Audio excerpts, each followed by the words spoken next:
Residency issues with schools can be tricky, and schools typically they don't want to end up in the news. They don't want to end up on the bad side of a story. So typically what happens is when a school determines that someone is a student is attending school but they don't live within the boundary of the school district, they'll give that they'll give that family an opportunity to produce documentation. If they can't, they'll say, okay, you can stay until the end of the year, but at the beginning of next year, you'll have to enroll in your home school, wherever that may be. But this district, they took things to a different level. I want you to watch this story. It's a sad story, but just watch this story and see the lengths that this district went to verify residency.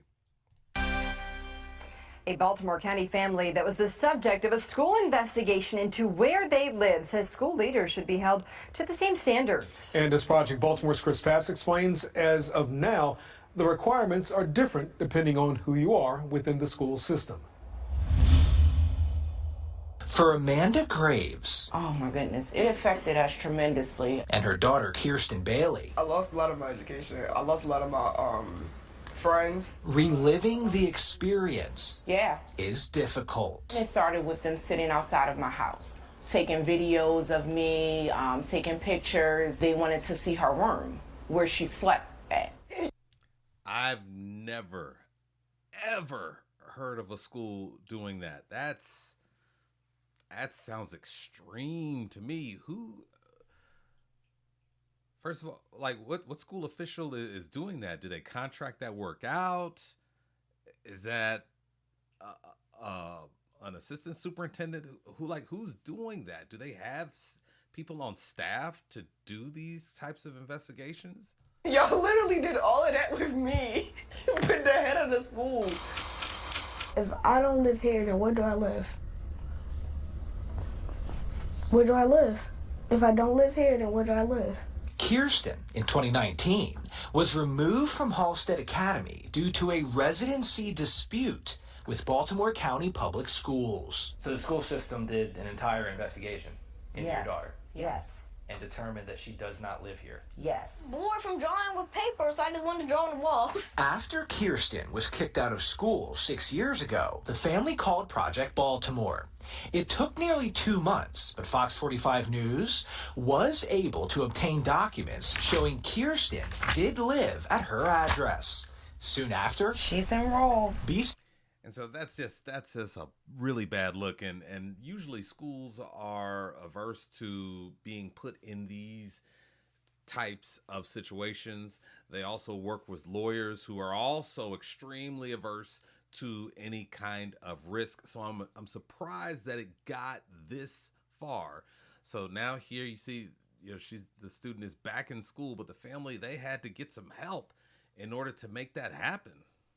CPS allowed her to re-enroll, but significant damage had already been done. I'm still pissed. I'm still frustrated. Kirsten missed so much of her 4th grade year, she was held back. She spent the last 6 years trying to catch up academically. She digressed tremendously. And moving on has been difficult. Her dealing with the self-esteem issues because she's not going in the right grade as her peers. The embarrassment. Now, this mother and daughter are watching their own school superintendent. Okay, so now we have another phase of this story. Now, you're going to see, they're going to explain it. Usually superintendents, they need to live somewhere within the boundary of the school district. It just looks good, right? That same doesn't apply to others in administration, principals, assistant superintendents, people of that nature. But typically it's a superintendent. They have a residency requirement built in their contract. So let's see what happens here. Dr. Miriam Rogers go through her own residency dispute, except the district's expectations concerning where Rogers lives are very different from what this family experienced.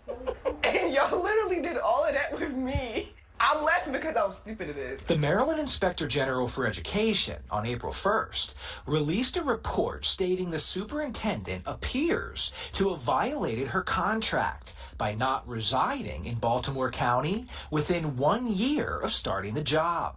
Rogers' contract states the board requires that the superintendent live in Baltimore County and shall maintain continuous residency in Baltimore County.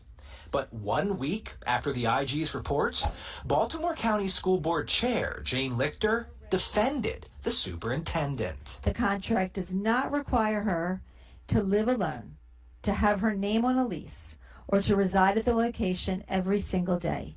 It simply requires that she maintains residency in Baltimore County, which she has done. I'm a statue.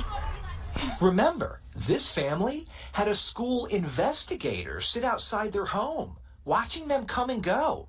The school wanted to see where Kirsten sleeps. Everyone has a place where they belong. But when questions arise about where the superintendent lives, the rules are not equally enforced. So there you have it. That's a sad story what happened to this student, because even though she was able to get back in school, that process affected her, and so she had to repeat the 4th grade, and mental health was also a concern. And so now fast forward, you see perhaps there's a different kind of interpretation of that clause for the superintendent, and that's just not a good look. That's not a good look, and it's sad for the student. And there's nothing really that can be done in terms of getting that time back for that student. So what's done is done. They can shine a light on the superintendent here, but there's not a whole lot that can be done. So this is a sad story, and just a reminder for schools and districts to just make sure that you're as a principal I used to work with, he used to say, make sure the juice is worth the squeeze. I mean, it just really wasn't. After all that energy into the investigation of the young lady's residency, it turned out that, yes, she did in fact live there and had a right to attend that school. It was just too much. They put her through way too much. And so that energy could have been better spent towards teachers and students and achieving the daily mission. So it's a very, very sad story.